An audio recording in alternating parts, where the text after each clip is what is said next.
அண்ணாமலை எங்காவது ஒரு சாதி மறுப்பு திருமணத்தை தலைமை தாங்கி நடத்தி இருப்பதாக ஒரு செய்தியை நீங்க பார்த்திருக்கீங்களா? அண்ணாமலை துணைத் தலைவராக கொஞ்ச நாள் இருந்தாரு, தலைவராக கொஞ்ச நாள் இருந்தாரு. இந்த 2 காலகட்டத்திலும் பாஜகவினுடைய மாநில துணைத் தலைவர், பாஜகவினுடைய தமிழ்நாடு தலைவர் என்கிற நிலையிலிருந்து அவர் ஒரு சாதி மறுப்பு திருமணத்தை தலைமையேற்று நடத்தி வச்சிருக்காரான்னு கேட்டா இல்ல.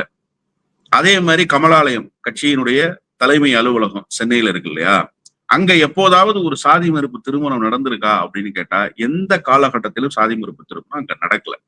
அப்ப இந்த கருத்து என்ன அப்படின்னு கேட்டா, வெறுமனே ஊடகத்தினுடைய கவனத்தை ஈர்ப்பதற்காக பேசப்பட்ட கருத்து தானே தவிர, அதை தாண்டி கொள்கை கோட்பாடு, அண்ணாமலை திருந்திட்டாரா, இல்ல அண்ணாமலை திராவிட இயக்க அரசியலை தழுவி அரசியல் செய்யணும்னு நினைக்கிறாரா, அதெல்லாம் ஒரு மண்ணாங்கட்டியும் கிடையாது.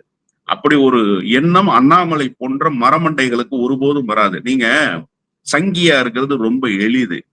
ஆனா திராவிட இயக்க சித்தாந்தத்தை, பெரியார் அண்ணா கோட்பாட்டை தாங்கி கொண்டு நிற்பதுன்றது கடினம். நிறைய படிக்கணும், நிறைய பேசணும், நிறைய அறிவுகளை தேடணும். இதெல்லாம் சங்கியா இருக்கிறதுக்கு செய்ய வேண்டிய அவசியம் இல்லை. ஒரே ஒரு காவி துண்டை போட்டுக்கிட்டு பாரத் மாதா கி ஜெயன்னு சொன்னா போதும், நீங்க சங்கி ஆயிடலாம்.